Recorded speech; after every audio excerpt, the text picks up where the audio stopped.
Baik, kita lanjutkan. Kemarin kita sudah soal 43 ya, karena ada jeda, ada permasalahan pembelajaran kita jadi terganggu. Hari ini kita akan lanjutkan 100 soal dari 43 kemarin ya, dari 100 soal. Ini adalah sesi yang ketiga. Mari kita belajar bersama-sama supaya kita ingat ya materi yang kita pelajari.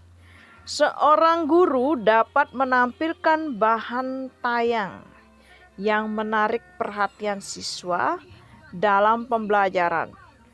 Program tampilan bahan tayang ini difasilitasi oleh Microsoft. Aplikasi sederhana keluaran Microsoft yang dapat digunakan untuk membuat bahan tayang adalah PowerPoint. Jawabannya ya, saya hanya membacakan saja ya. Mari kita belajar bersama-sama. Kalau salah jawabannya silakan disampaikan di kolom komentar. Berikutnya soal 45. Pertanyaan: mengumpulkan data atau informasi dengan berbagai teknik, mengasosiasi, menganalisis, mengolah data, dan menarik simpulan, serta mengkomunikasikan hasil yang terdiri dari simpulan untuk memperoleh pengetahuan, keterampilan, dan sikap. Langkah pembelajaran yang digunakan ini adalah bagian dari model pembelajaran saintifik ya. Saintifik itu kita ingat ya, ada mengamati, kemudian menanya ya, baru mengeksplorasi, atau mengasosiasi, kemudian menarik simpulan, serta mengkomunikasikannya atau mempublikasikan, mempresentasikan ya. Itu adalah pendekatan saintifik. Lanjut soal 46. Pak Larso melakukan pembelajaran dengan menggunakan masalah sebagai langkah awal dalam mengumpulkan dan mengintegrasikan pengetahuan baru berdasarkan pengalamannya. Dimulai dengan memunculkan pertanyaan penuntun atau a guiding question dan membimbing peserta didik berkolaboratif yang mengintegrasikan berbagai subjek atau materi dalam kurikulum. Pembelajaran yang dilakukan oleh Pak Larso merupakan model pembelajaran. Kita ingat ya, ada kata kunci di sini masalah. Namun masalah yang dikemukakan dalam pembelajaran ini adalah berdasarkan pengalaman guru. Kemudian kata kunci berikutnya itu adalah peserta didik berkolaborasi, mengintegrasikan berbagai subjek dalam kurikulum. Itu ya, kalau mengintegrasikan berarti akan ada satu proyek, satu produk. Oleh karena itu, di sini jawabannya adalah project based learning. Mengapa tidak problem based learning? Kalau problem based learning, siswa memiliki permasalahannya sendiri, kemudian mengidentifikasinya, ya, merumuskan masalahnya sendiri. Kemudian mencari pemecahan-pemecahannya. Lanjut, 47. Bu Rumini melaksanakan pembelajaran yang mengakomodasi semua anggota kelompok, mengungkapkan pendapat, ide, dan tanggapan terhadap skenario secara bebas sehingga dimungkinkan muncul berbagai alternatif pendapat. Kegiatan yang dilakukan Bu Rumini tersebut merupakan implementasi model pembelajaran. Nah, ini ya.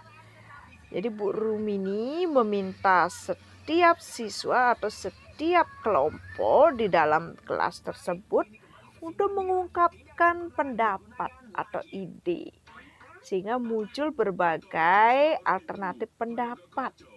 Nah, itu kata kuncinya ya. Nah, model pembelajaran ini disebut sebagai problem based learning. Jadi permasalahan di sini ya akan muncul kemudian dirumuskan oleh siswa bersama Bu Rumini. Selanjutnya soal 48. Berikut ini merupakan langkah-langkah pembelajaran. Bagaimana kalau kita tutup saja kuncinya ya? Berikut ini merupakan langkah-langkah pembelajaran dengan model pembelajaran project based learning. Nah, ini jawabannya: penentuan pertanyaan mendasar, mendesain perencanaan proyek, menyusun jadwal, memonitor peserta didik dan kemampuan proyek. Kemudian yang kelima, menguji hasil. Yang keenam, evaluasi pengalaman. Ya, ini urutannya sudah sesuai dengan project based learning, yaitu menentukan pertanyaan mendasar terlebih dahulu, dilanjutkan 2, 3, 4, 5, 6.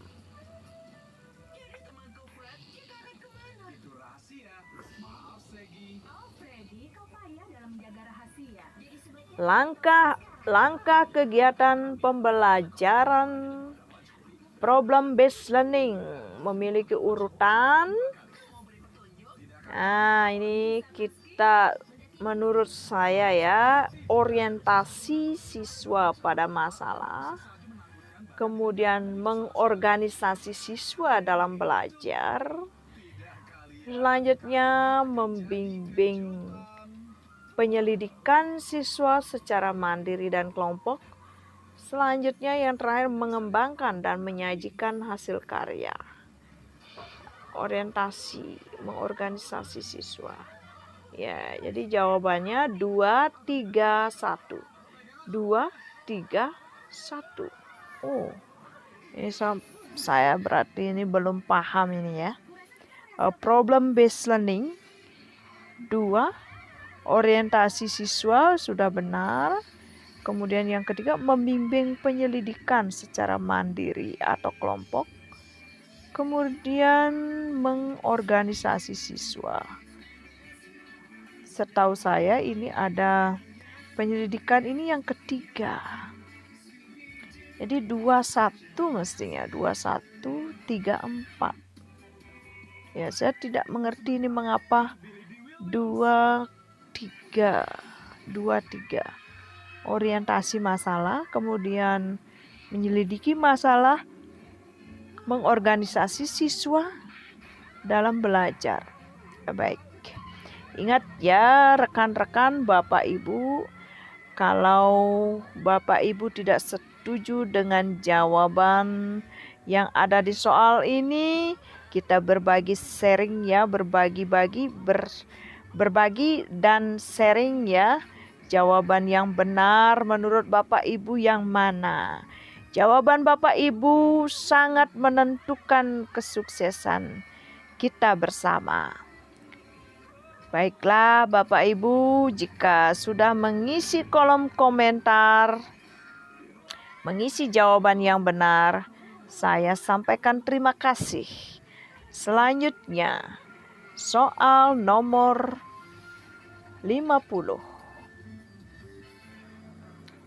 Kriteria keberhasilan belajar siswa ditentukan dengan menggunakan kriteria ketuntasan minimal atau KKM.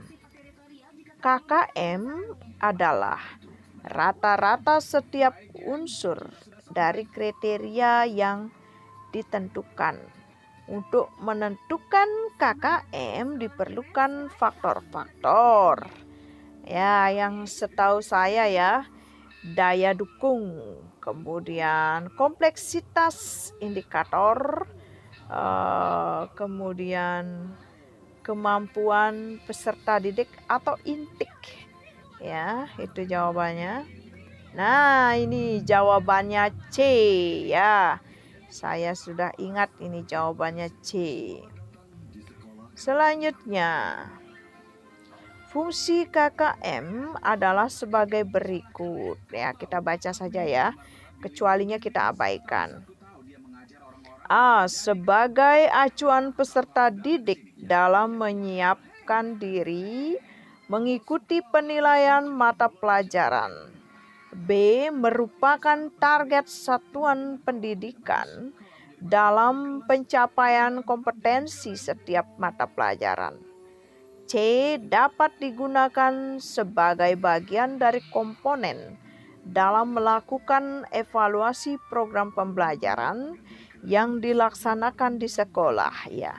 Jadi sebagai acuan peserta didik dalam mengikuti pembelajaran. Yang kedua merupakan target. Nah, target yang ingin dicapai ya.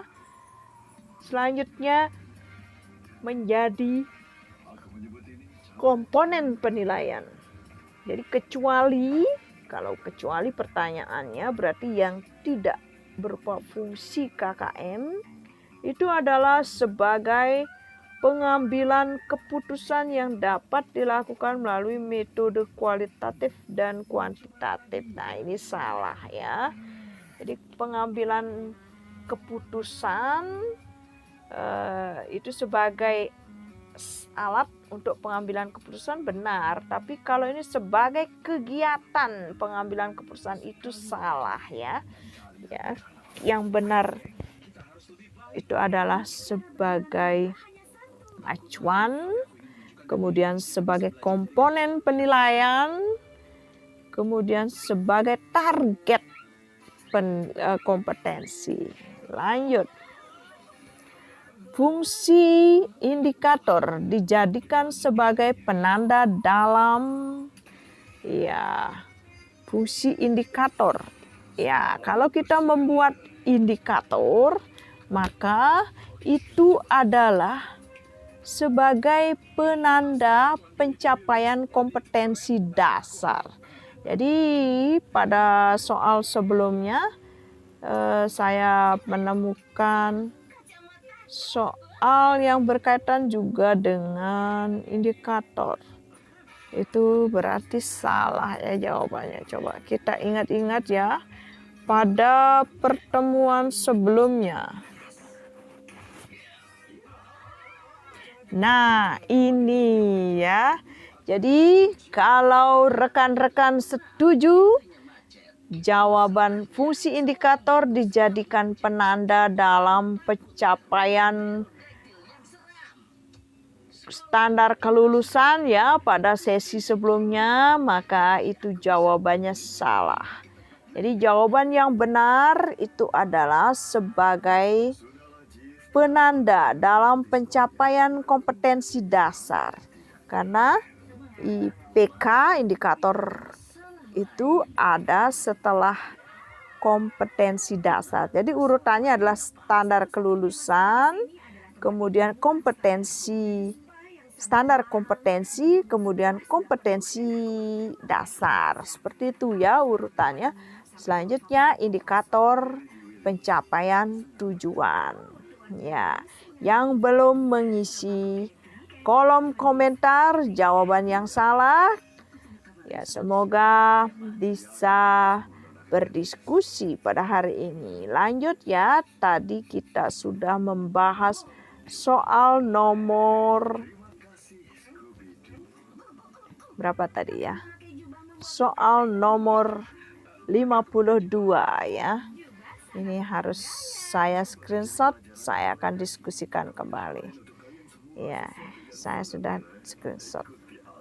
Selanjutnya 53. Untuk menentukan tindak lanjut pembelajaran, tindakan yang perlu dilakukan guru adalah memilih waktu yang tepat untuk melaksanakan program tindak lanjut. Jadi tindakan yang perlu dilakukan itu adalah memilih waktu yang tepat, karena tindak lanjut ini tidak dimasukkan ke dalam rincian minggu efektif ya. Itu jadi harus memilih waktu yang tepat.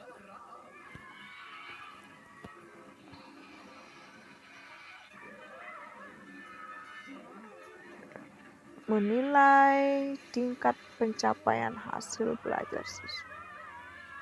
Tindakan yang perlu. Ini tindakan yang perlu dilakukan. Menambah bahan pelajaran baru kurang tepat.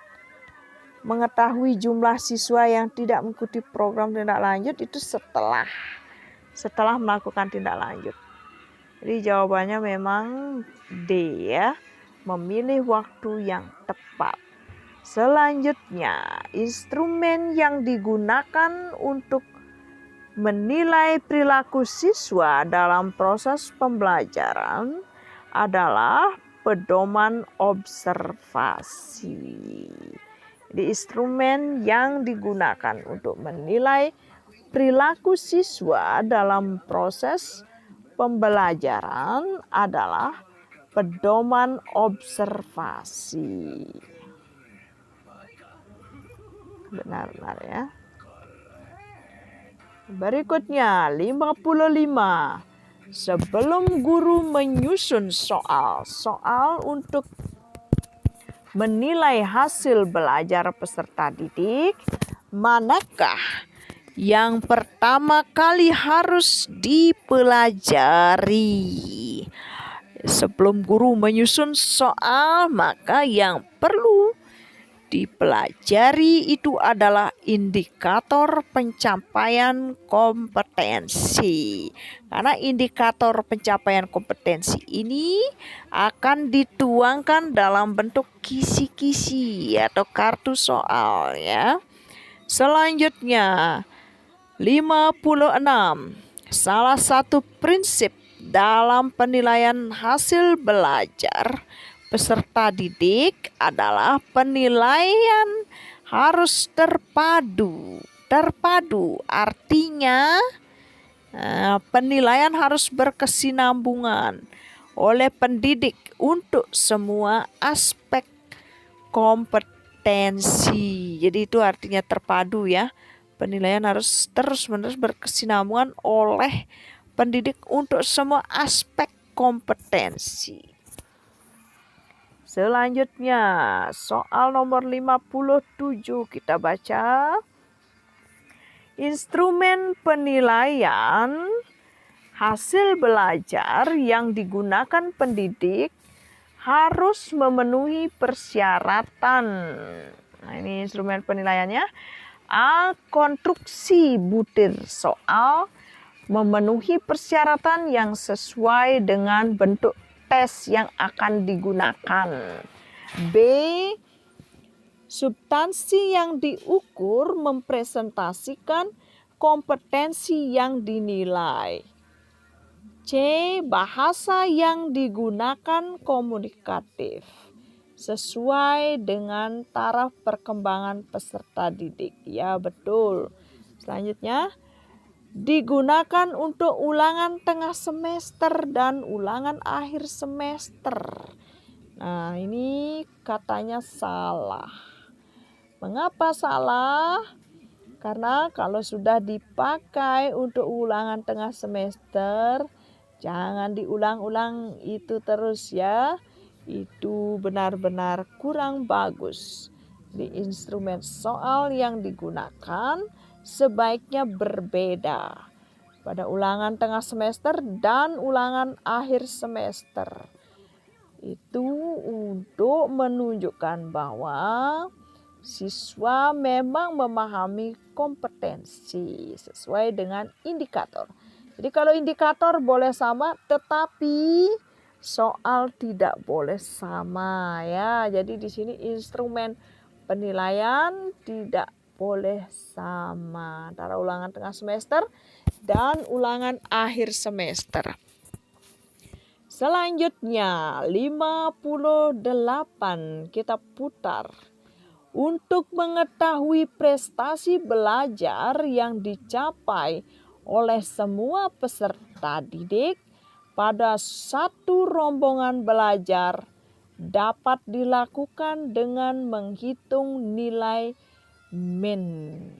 Nah, ini sudah masuk ke indikator PTK ya, di soal PPG, di kisi-kisi soal PPG 2021 itu ada indikator PTK ya, bagaimana membuat simpulan gitu ya, bagaimana mengolah data, bagaimana merumuskan masalah. Nah, ini salah satunya ya. Untuk mengetahui prestasi belajar yang dicapai oleh peserta didik, maka dapat menghitungnya dengan nilai min. Mean ya. Mean bukan min kurang ya. Jadi kalau ada judul penelitian meningkatkan prestasi belajar di kelas 11 DPIB 2 dengan model pembelajaran problem based learning. Nah, kalau seperti itu judulnya ya. Jadi meningkatkan prestasi belajar. Itu ya. Selanjutnya soal 59. Standar penilaian pendidikan merupakan acuan bagi guru dalam melaksanakan penilaian hasil belajar peserta didik. Standar penilaian pendidikan merupakan acuan bagi guru dalam melaksanakan penilaian hasil belajar peserta didik. Ya. Mengapa tidak penilaian proses? Nah, ini standar penilaian pendidikan merupakan acuan. Jadi anggaplah ini SKL seperti itu ya, akan menentukan hasil belajar siswa. Selanjutnya soal nomor 60.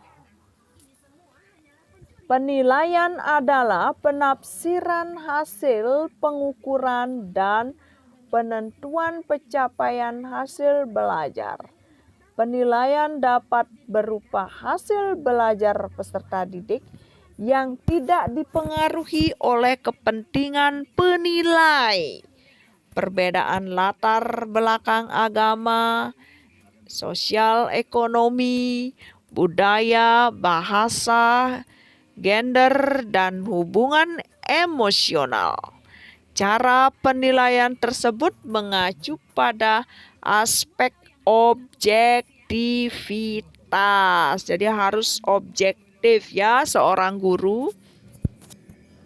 Selanjutnya, upaya merancang pengayaan bagi peserta didik yang mencapai ketuntasan belajar optimal tampak dalam kegiatan guru sebagai berikut.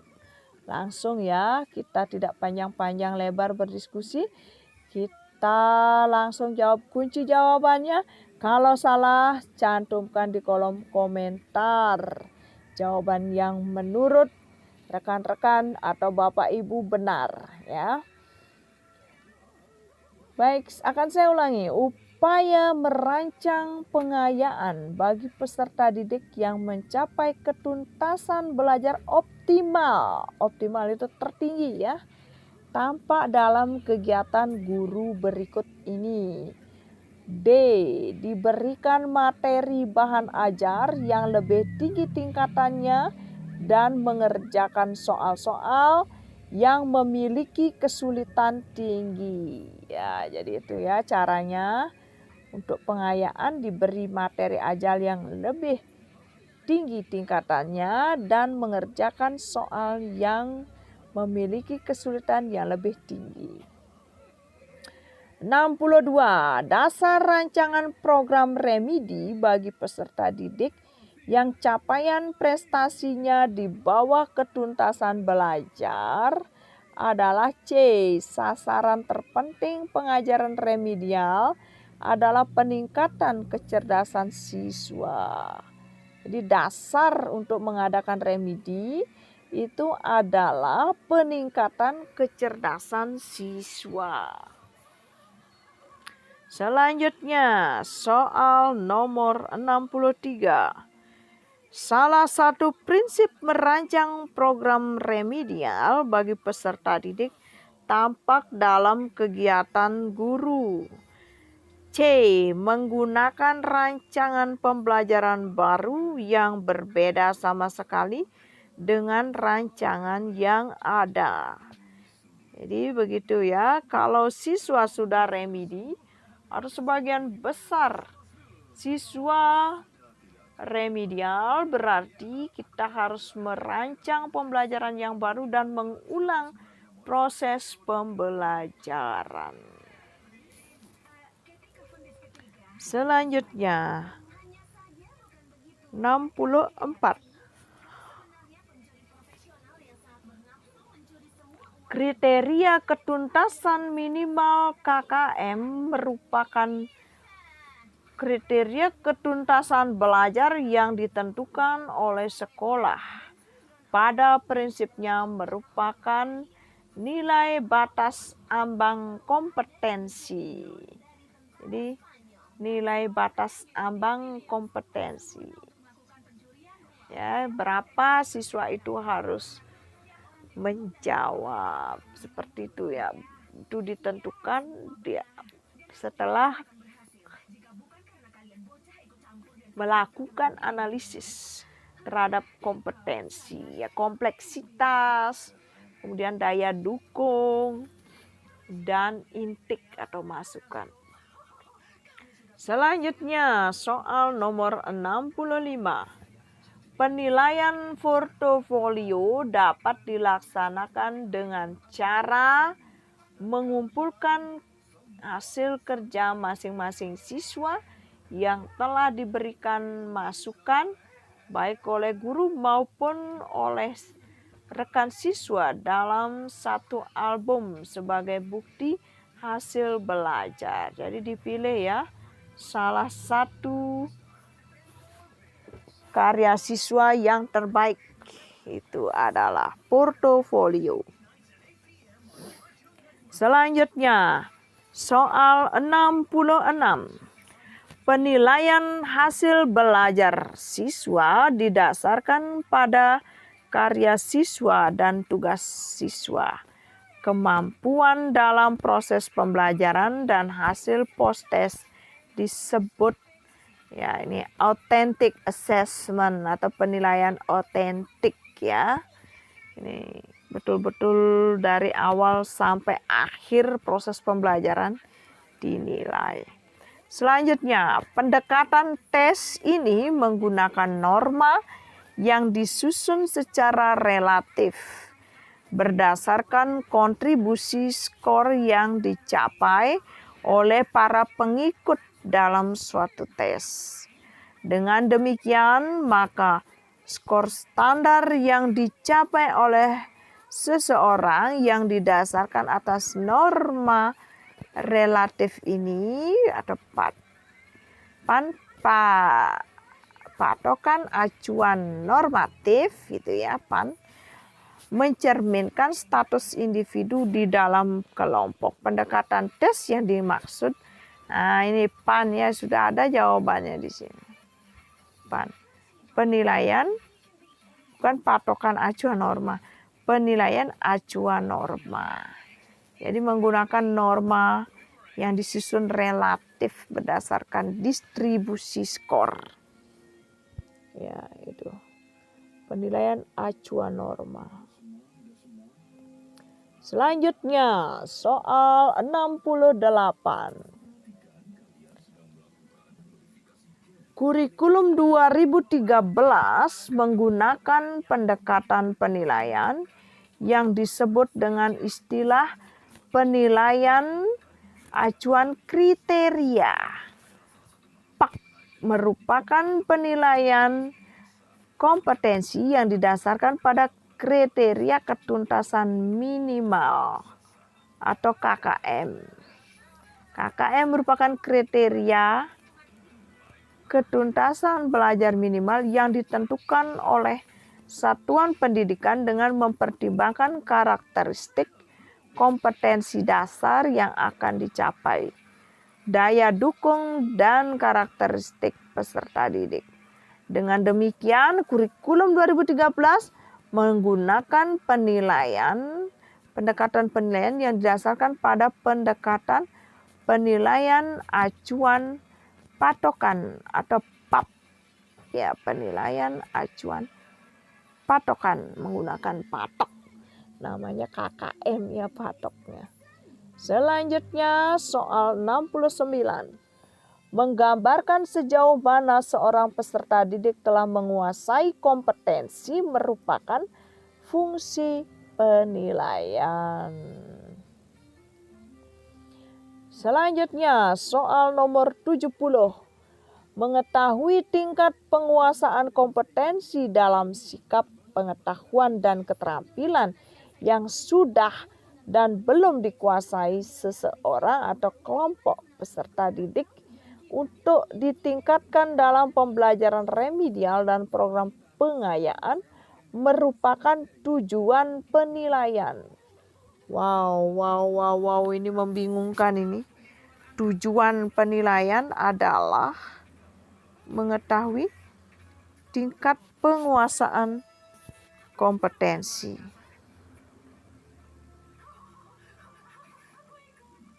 Kalau fungsinya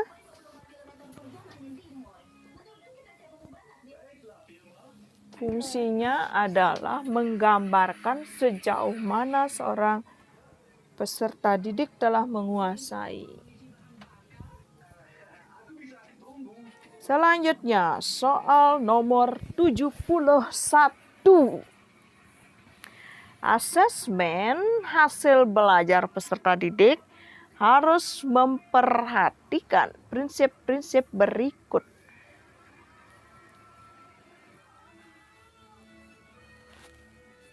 Objektif, adil, dan terpadu. Jadi kooperatif itu salah ya. Selanjutnya soal nomor 72. Penilaian yang didasarkan pada data yang mencerminkan kemampuan yang diukur. Hal tersebut merupakan prinsip penilaian yang valid. Ya, valid. Jadi kemampuan yang diukur itu valid, validitas ya, valid. 73. Penilaian yang dapat dipertanggungjawabkan baik dari segi teknik, prosedur maupun hasilnya. Hal tersebut merupakan prinsip penilaian yang akuntabel. Penilaian yang dipertanggungjawabkan baik dari segi teknik, prosedur maupun hasilnya. Akuntabel ya, akuntabel. Yang diukur valid. Ini akuntabel ya, mirip-mirip ya. Penilaian yang dilakukan secara berencana dan bertahap mengikuti langkah-langkah yang baku merupakan prinsip penilaian yang sistematis. Ya, betul. Sistematis ya, ini gampang ini. Soal nomor 75. Di bawah ini beberapa hal yang perlu diperhatikan dalam melakukan asesmen hasil belajar peserta didik, yakni A. Ditujukan untuk mengukur pencapaian kompetensi. B. Menggunakan acuan kriteria berdasarkan pencapaian kompetensi. C. Ditindaklanjuti dengan program remedial dan pengayaan. Ini itu ya yang perlu dilakukan yang dalam melakukan asesmen. Itu ditujukan untuk mengukur pencapaian kompetensi, menggunakan acuan kriteria berdasarkan pencapaian kompetensi, dan C. Ditindaklanjuti dengan program remedial dan pengayaan. Oke, sahabat, Bapak, Ibu, dan rekan-rekan yang lain yang sudah mau belajar bersama saya sampaikan terima kasih. Ingat, kalau ada perbedaan jawaban, mari kita diskusikan di kolom komentar ya. Terima kasih, semoga selalu sehat dan kita bisa mengikuti ujian dengan baik. Salam.